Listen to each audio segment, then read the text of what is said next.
Hello, everybody. This is the Wednesday, July 17th, 2024 Jupyter Frontends and Accessibility meeting.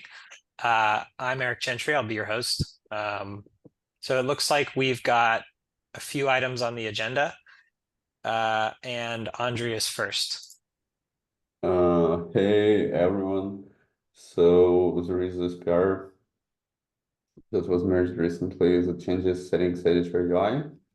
Let me send it to it's in the agenda. Let me quickly send it to the chat as well. So we wanted to put it in front of users before the main 4.3 release. And I was asking about if there are more alphas planned for release.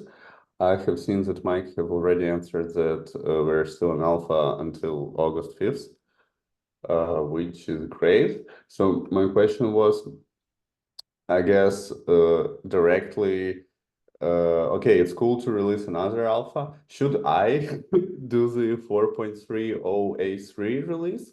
Or, if there are any other PRs and maybe someone else already planned or is planning to release Alpha 3, I would be happy not to do the release.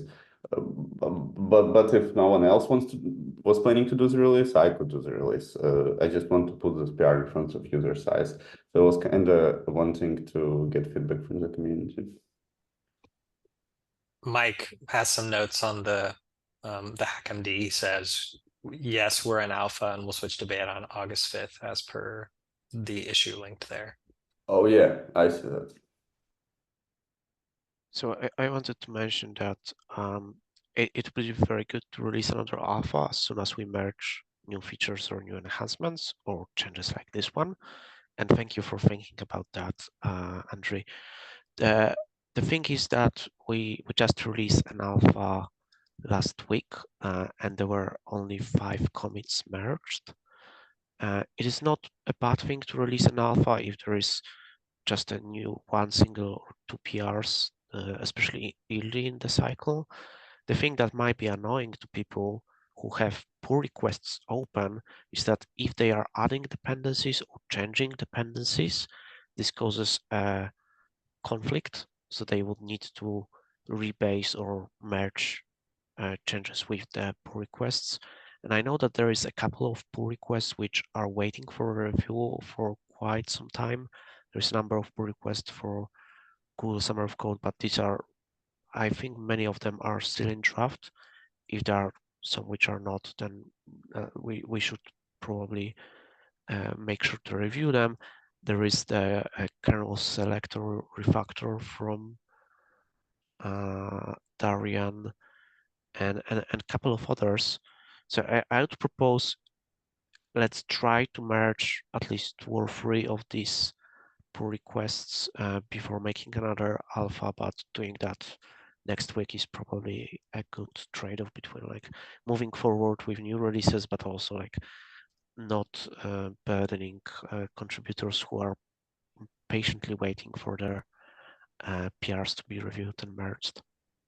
Yeah, works good for me. I will sign up for the notifications on this issue that you mentioned, and let's touch bases next week, I guess, on Wednesday. Let's see if I could help with the release if needed. So let's touch bases next week. Anybody have any other feedback here?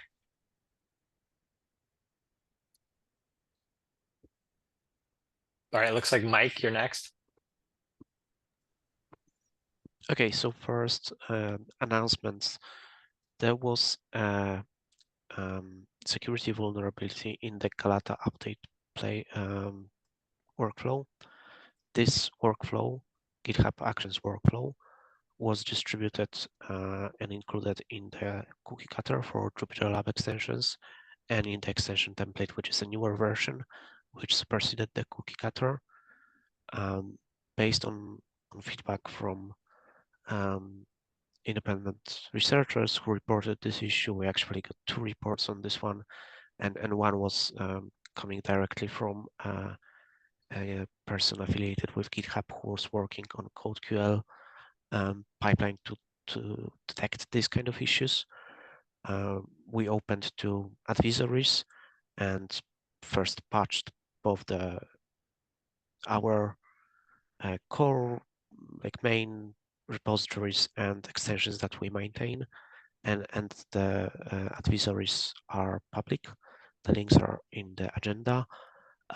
There is a concern that those vulnerabilities could potentially lead to remote code execution by malicious actor opening a pull request against the repository and then triggering the Galata update using a command, comment with a command on that pull request. And to alleviate that, you can disable workflows on GitHub Actions. There is an instruction in the extension template advisory with an image. So if you have any questions or comments or would like to add something to the text of the advisory or help with updating, feel free to reach out on Gitter or any other channel that we have. I also posted that on Discord, so if there is some hints for other extension authors that you want to share, that might be also good. Basically, one recommendation is please do consider migrating to extension template if you are using extension cookie cutter, because extension template allows you to migrate to a newer version quite easily. That said, the newest version of extension template includes the release workflows, which require setting up an app for releaser, and that might be actually more difficult. So you can just ignore changes to other parts of the repository which are generated by template when updating. Any questions on this part? Okay, moving on, I wanted to touch base in case if we have contributors from Jupyter Collaboration and Jupyter YDoc. I know that there is a lot of super interesting work on enabling server-side execution and preserving outputs when the code is executing when the user is away. And I tried to push that forward a little bit by releasing a beta. So Jupyter Collaboration was split back into 4 packages so that the server-side YDoc model can be used even if the user-side collaboration interface is not enabled. And to make that transition, we pumped the major version. That's version 3 for Jupyter Collaboration package, but some of these dependent packages will be in version 1. So the versioning is independent. All of that is in beta, and it would really benefit from testing by advanced users. I don't know if Frederick has anything to share on the Jupyter server NP model, but that also is part of this exciting future enhancements. I know that there is more work going on, but another part of that is a pull request that I linked in Jupyter YDoc, which adds execution state attribute to the cell, and that is reflecting what we did in JupyterLab, so that the execution state is no longer hard-coded on the widget. And ideally, if we are using server-side execution, we could synchronize this too. So I tried approving that pull request, but I don't have powers on Jupyter server organization. I know it's not the Jupyter server call, but yeah, if anyone has other comments and would like to approve or doesn't approve of this approach, please do leave a comment on the pull request. So it's pull request 197.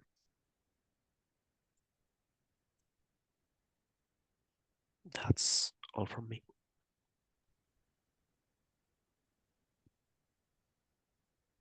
Anybody have any last thoughts here? Thanks, Mike, for pushing. Just about the server side tracking of the set execution, no update today, but I hope to sometimes this week and next week for pushing it a bit more. So yeah. That's super great to hear that. Yeah, you are still working on it. Yeah. Yeah. I of course understand that we are like coming back to this topic again and again, and everyone has different priorities, but it will be so cool to release at least like a beta and tell users go give it a try. I think that's what we like. Last Friday I was looking at some code that Zach has shared that would be useful for having the state on the server side, the state of the kernels on the server side. But I think as now you merge and release the JupyterLab collaboration, first thing I will do is probably have a pre-release with the current state that's testable, let's say. And then I will keep moving on improving that using the code from Zach. Yeah. Oh, and I just wanted also to shout out on the call to Jeremy and Fred for help with coordinating and releasing the patches for the vulnerabilities that I discussed earlier. All right. Looks like Jason is up next. Okay. So just wanted to make a quick announcement because we were talking about this earlier off the record that there was a vote on the move from NumFocus to the Linux Foundation that closed earlier this week, and the motion has passed. So changes have been merged into our governance documentation. The vote was of the EC and the Software Steering Council, neither of which I'm in. But I don't think we have any representatives of that of either on the call. So I am not sure what the next step is, but there was just a comment added literally a minute ago on this.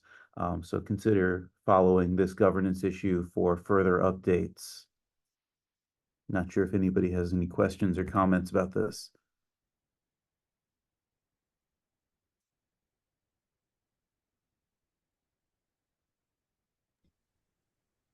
All right, who's next? Frederick, you're next. Yeah, thank you, Eric. So maybe I was forgetting about that. So let's start maybe with the last point. We have been having a ping by Alex from IBM about the bump of the Webpack package. Not Webpack, WebSocket package. So basically, we use a WebSocket package only for testing because it provides a server with WebSocket support in JavaScript world. But he suffered some CV recently, so we needed to bump it. I did not backport that bump on 4.2.x because it's a test dependency and it's not shipped within the application. But yeah, some users are having security scanning tools complain about it. So Alex has been asking what's the time frame for a new patch release on the stable branch. And I just looked at there is two other backport PR that are still open, but maybe might know a bit more what's the status, and you know maybe better like if it's like if Alex should expect a new release like in 2 weeks time, or like if it's feasible like by the end of this week, like you probably know better. Yeah. I can merge that and release a patch version. I think that's fair. I also have wanted to say that out loud that even though this doesn't improve the user experience or user security directly, it does improve the product security in the sense that we've got about every now and then about 10 or 20 different security alerts. Many of them are false positives, but even having a way to close out these false positives like allows you to focus on what is a real thing. So I think it's valuable to merge that backport, and we'll make sure to cut a release on 4.2.x as soon as this one is merged and the pull request that you just commented on, backporting the templates, extension template alignment for the version of copier. Yeah.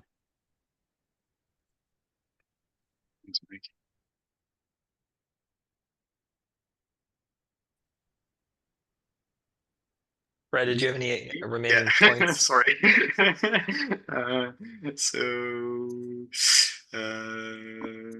Where is my screen to share? Is it this one?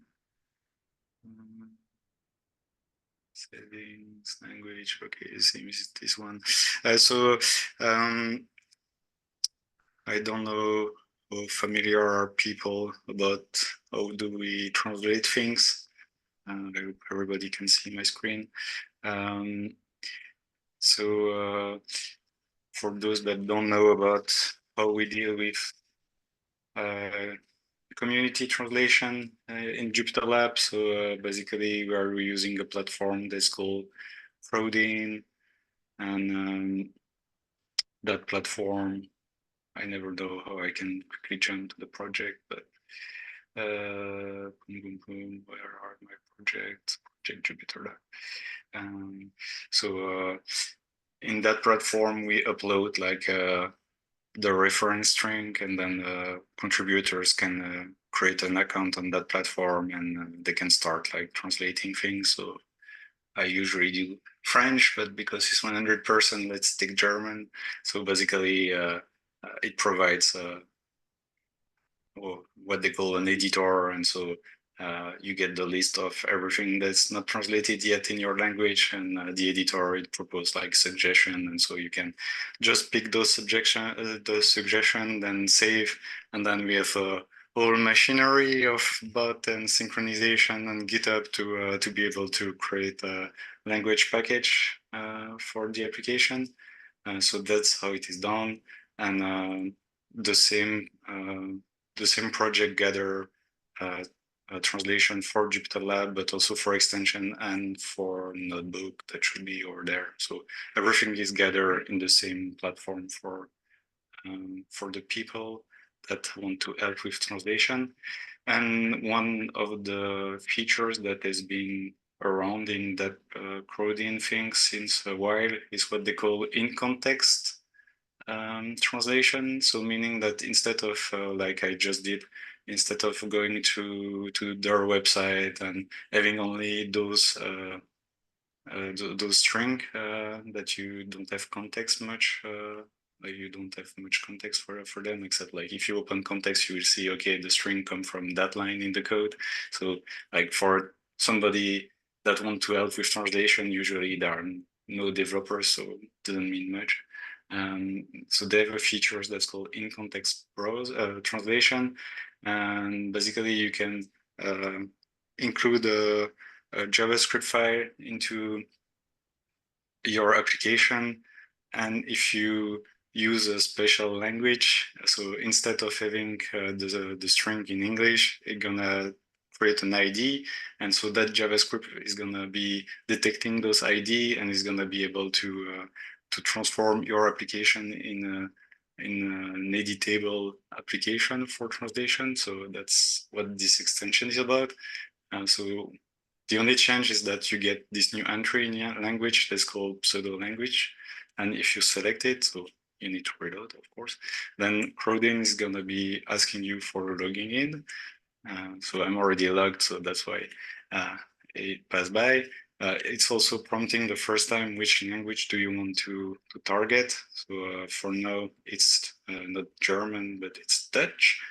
Everything is changeable. So if you want like to target, I don't know, like let's take a language I have no idea about, like Finnish, but I don't think that there is so much like much translation in Finnish available. But you could pick up like the language you want to target, and what will happen is that you can see that hopefully you can see, maybe small, but like things that are translated so that you don't understand, I guess, are get a blue border to say, okay, a translation has been provided, but you can still edit it if it's not like the best translation ever. And if it's surrounded in red, then that means that that string doesn't have translation in that language. So you can see that when I'm hovering, there is this icon that pops up, and if you click on it, then you get the translation form exactly like in the web service the Crowdin provides, with the same like proposition suggestions of translation, so you can just pick it up and then edit it manually and then save.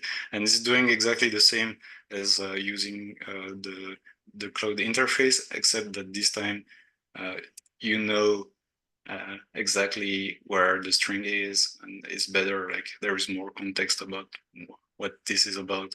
It also applies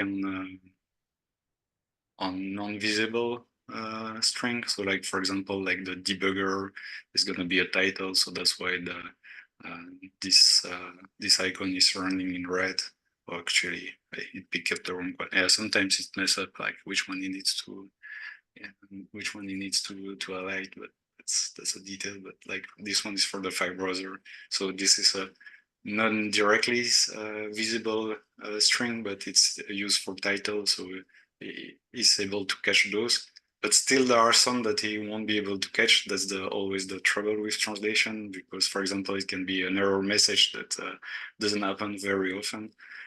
So if you want really to go further than what's available quickly in the display, you can still help with the translation by displaying the full list of string for the application, the one in red being the one that are missing translation, basically. And for those that are owner in the Crowdin project, there is something I haven't tried, but so I'm one of the owner, but we have a features that's here, like this snapshot thing. So basically it allows us to link more easily a snapshot of the application with a translation string for providing more context for people that want to contribute. That's one of the features. I don't know how useful is that, but yeah, that's one of the things. So yeah, that's it for the demo. I don't know if you have questions.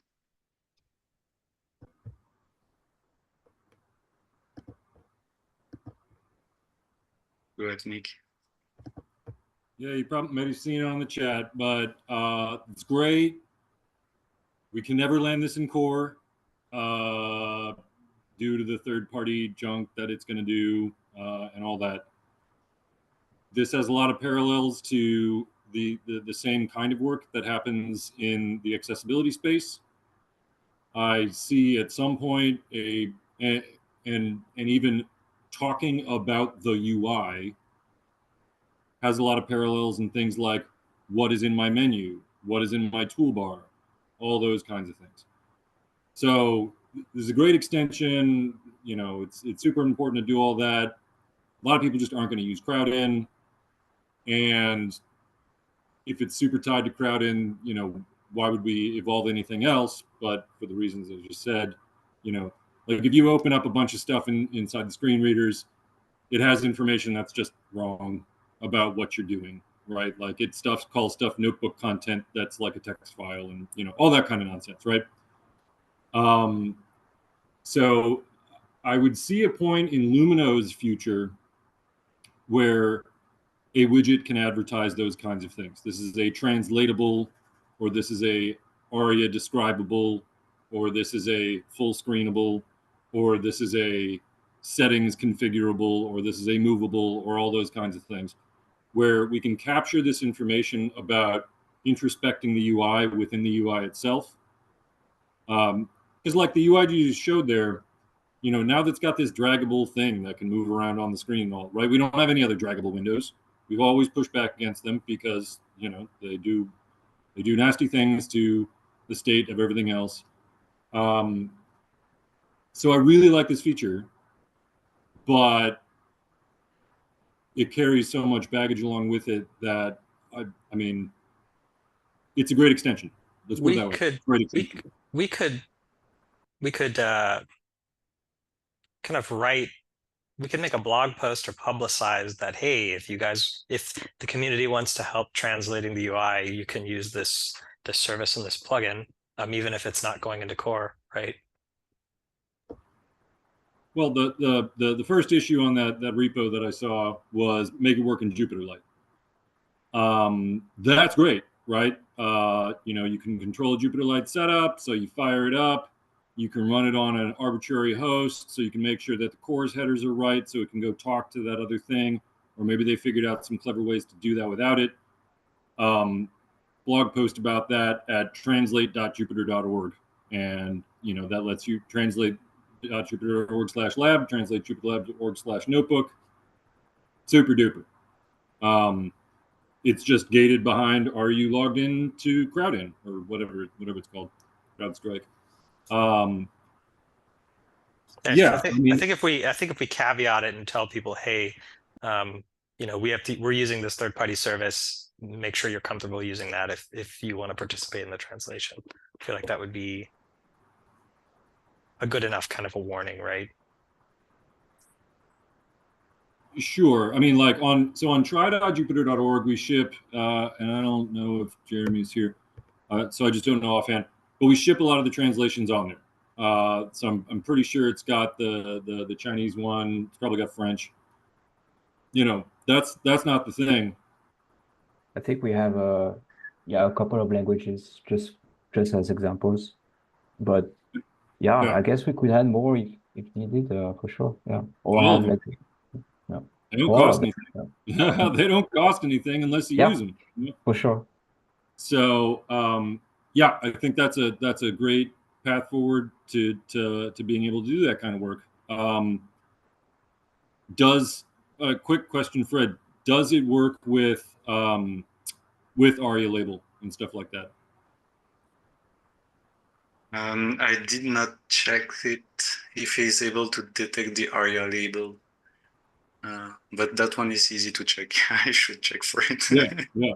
So as good non-paying customers, we need to demand that we can do that kind of. No, I'm just kidding. But that's the broader point. So yes, I think probably enabling all those languages on try is awesome. And what we could have is another extension that no one ever installs except for tryjupyter.org that gives you information about if it hit the fallback language, and then gives you that opportunity to say, oh, this isn't working right. Well, you can go over to translate.jupyter.org and log in and propose this here. So that's not going to, all that's going to tell you is the ship package of the language pack didn't contain that string. And if it was able to bop you over there and do some work there. But in doing that, and it's no shade again on anybody working on Jupyter, like we're 5 months behind or whatever on actually matching parity with JupyterLab. So I just don't see people installing this in their local JupyterLab. That's all. That's all it boils down to. Anybody else have any feedback?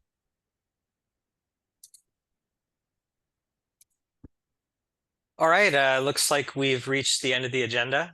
Does anybody have anything else to say on the record?